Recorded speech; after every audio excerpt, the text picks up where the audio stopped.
السلام علیکم ورحمۃ اللہ وبرکاتہ۔ امید ہے تمام ناظرین دیکھنے والے خیر و عافیت سے ہوں گے۔ آج پھر ایک نئے ویڈیو لے کر آپ حضرات کی خدمت میں حاضر ہوئے۔ آج کا ہمارا وظیفہ ہے 2 رکعت نماز نفل پڑھیں، پھر تمام مشکلات جو بھی ہیں تمام کے تمام انشاءاللہ دور ہو جائیں گے۔ دیکھو میرے دوستو، انسان کے اوپر مصیبت اور پریشانیوں کا آنا یہ اللہ کی طرف سے ہوتا ہے، اور اس بات کے اوپر یقین ہے ہر انسان کا اور ہر مسلمان کا کہ جس طرح کا وہ بیج بوتا ہے اور اسی طرح اس کے ساتھ معاملات ہوتے ہیں۔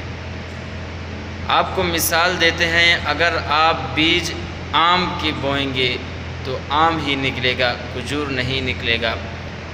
اگر آپ درخت کے کانٹے کی بیج بوئیں گے تو درخت کا کانٹا ہی نکلے گا، بلکہ اس کی جگہ کسی اور چیز کا درخت نہیں نکلے گا۔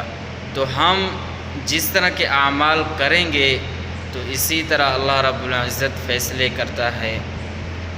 یہ بھی ایک مثال تھی سمجھانے کے لیے۔ اس سے اور آسان مثال جو دنیا میں پیش آ رہی ہے، مثلا کسی بادشاہ کے پاس اگر کوئی وزیر اور نوکر کام کرنے والے اچھے طریقے سے احسن طریقے سے کام کر رہے ہیں اور بادشاہ کی بات کا پورا حکم مان رہے ہیں، پورا وہ کام کر رہے ہیں جس چیز کا بادشاہ انہیں حکم دیتا ہے، تو بادشاہ بھی ان سے خوش ہوتا ہے، انہیں تحفے طوائف دیتا ہے اور انہیں پریشان اور تنگ نہیں کرتا۔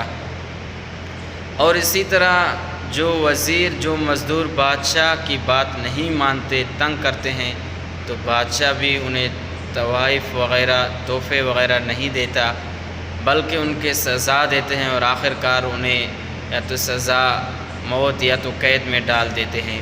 یہ ایک دنیا کی مثال ہے۔ اسی طرح انسان اپنے اوپر فرض کر لے کہ اگر ہم اچھے اعمال کرنے والے ہوں گے، اللہ سے مانگنے والے ہوں گے، گناہوں سے بچنے والے ہوں گے، تو انشاءاللہ اللہ کی طرف سے آسانیاں ہی آسانیاں اور اچھے نتائج انشاءاللہ مرتب ہوں گے۔ اگر ہم گناہ کرتے پھریں، نافرمانیاں کریں گے، اللہ رب العزت کی بات نہیں مانیں گے، جو اللہ تعالیٰ نے طریقہ کہا زندگی گزارنے کا، تو اسی طرح ہمارے اوپر پریشانیاں، مصیبتیں، جھگڑا، یہ سب کچھ ہمارے اوپر آنا ہے اور آ ہی کر رہے گا، اور وہ ہمارے اپنے ہاتھوں کا کیا ہوا، ہمارے اپنے گناہوں اور اعمال کا کیا ہوا اس طرح ہوتا ہے۔ تو سب سے پہلے اپنی زندگی میں اس طرح کے اعمال سے جتنا بچا جائے اتنا ہی ضروری ہے، اور انشاءاللہ اللہ تعالیٰ آپ کو برے اعمال سے بچنے کی توفیق عطا فرمائے اور اچھے اعمال کرنے کی توفیق دے۔ آپ نے 2 رکعت نفل پڑھ لینا جب کوئی پریشانی آ جائے۔ 2 رکعت نفل پڑھ کر صلاۃ الحاجت کی نیت کر لیں۔ جب نفل پڑھ لیں اس کے بعد ایک بار سورۃ یاسین شریف کا تلاوت کر لیں، اور اس کے بعد خوب اللہ تعالیٰ سے مانگیں، یا اللہ یہ پریشانی آپ ہی کی طرف سے آئی ہے اور آپ ہی اسی کو دور کر سکتے ہیں اور دور کرنے والے ہیں۔ یا اللہ اس پریشانی کو آسانیوں میں، راحتوں میں تبدیل کر دے، اس پریشانی کو دفع کر دے۔ یا اللہ ہمیں اچھے اعمال کرنے کی توفیق عطا فرما۔ یا اللہ ہم سے تو راضی ہو جا، یا اللہ ہم تیرے ہو جائیں۔ اس طرح کی دعائیں انشاءاللہ آپ اللہ رب العزت سے جب کریں گے، یقیناً وہ آپ سے پریشانیوں کو دور کر لے گا، اور جو بھی آپ کی نیک تمنا اور جائز مراد ہوگی اللہ تعالیٰ اسے بھی انشاءاللہ قبول کر دیں گے۔